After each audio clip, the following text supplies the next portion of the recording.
For BocaPhysics subscribers, you probably noticed that I haven't posted any electromagnetism videos lately. The reason for this is that I've been writing a textbook. The name of the book is Learning IoT with Python and Raspberry Pi. It's 760 pages long from cover to cover. There are 300 code listings and 250 homework problems. Because it's a book on developing applications for the Internet of Things, not just on Python programming language, there are also circuit diagrams in there as well. My co-author has been a professor of computer science for more than 20 years and is an expert on all kinds of programming languages, network administration, network security, website administration, databases, and so forth. Now, I will be posting more electromagnetism videos in the near future, but for the time being, I'd like to share with you some details of my new book, Learning IoT with Python and Raspberry Pi. Learning IoT with Python and Raspberry Pi provides the reader with a solid foundation in the Python programming language and instructs the reader on how to write Internet of Things applications. Python is one of the most popular programming languages in the world, and the Raspberry Pi is a small and inexpensive computer. The Raspberry Pi has 40 general-purpose input-output pins. What that means is that you can connect electronic circuits to the Raspberry Pi and control the circuits using Python scripts. The Raspberry Pi also has built-in Wi-Fi capability, and this is what makes the Raspberry Pi a true Internet of Things device.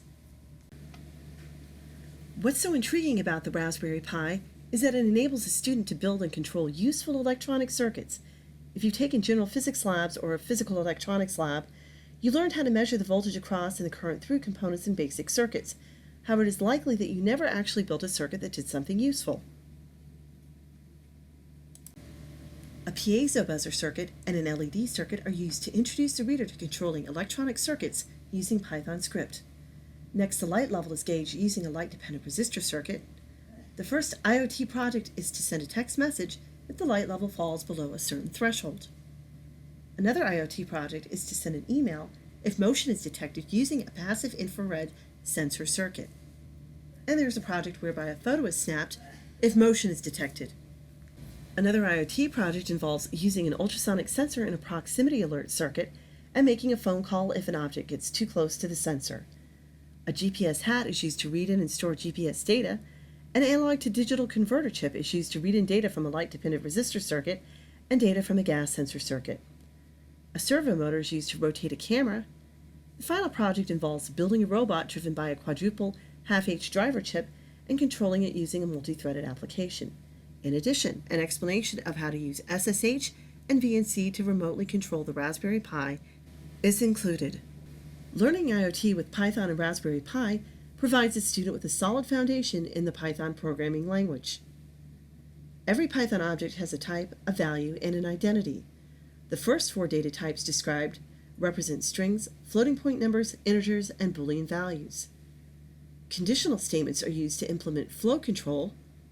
While and for statements are used to loop over blocks of code. Programs are made more manageable using functions.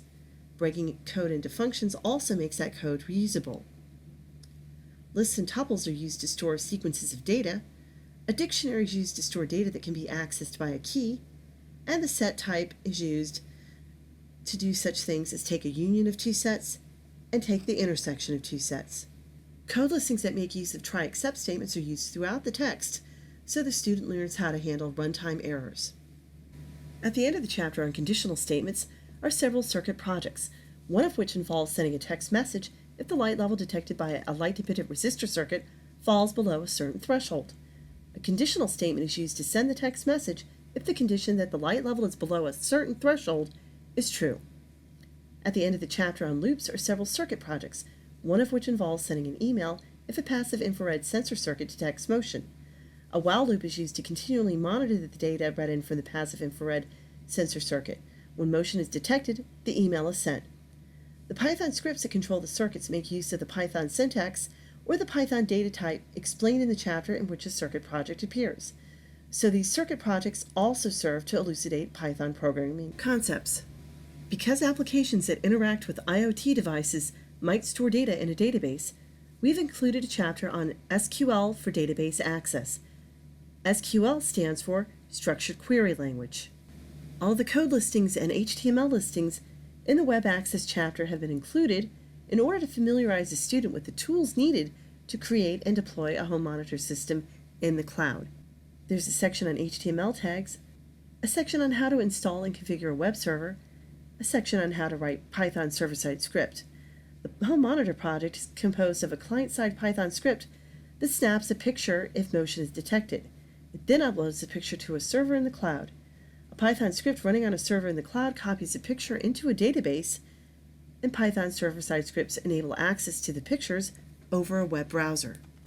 The last two chapters in Learning IoT with Python and Raspberry Pi have to do with writing classes and writing multi-threaded applications.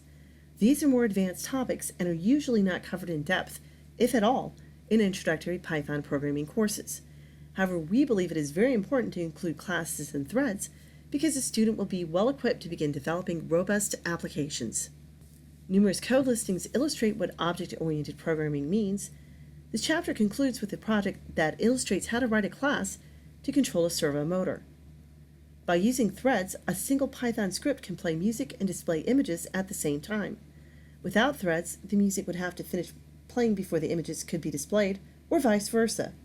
There are examples that illustrate what race conditions and deadlocking are. There's a version of the producer-consumer problem, which is a classic computer science problem. This chapter concludes with the robot project. We've included detailed instructions for assembling a robot that is driven by a quadruple half-H driver chip. We use threaded classes so that the robot can be controlled from the keyboard. We've included Appendix A for those students who would like to learn some elementary circuit analysis and who would like to learn how to measure voltage, current, and resistance using a multimeter. Appendix B contains a list of components and hats necessary to do the projects described in this book. No prior knowledge of Python, SQL, web servers, or electronic circuits is assumed. And because Learning IoT with Python and Raspberry Pi is so comprehensive and includes so many details, other STEM majors, such as physics majors, will be able to use this textbook as well. If you're interested in learning how to write Python scripts that make use of the Raspberry Pi's IoT nature, or if you're just interested in learning the Python programming language, please check out my new book. You can find links to where Learning IoT with Python and Raspberry Pi is sold on the BocaPhysics website and on the learningiot.net website.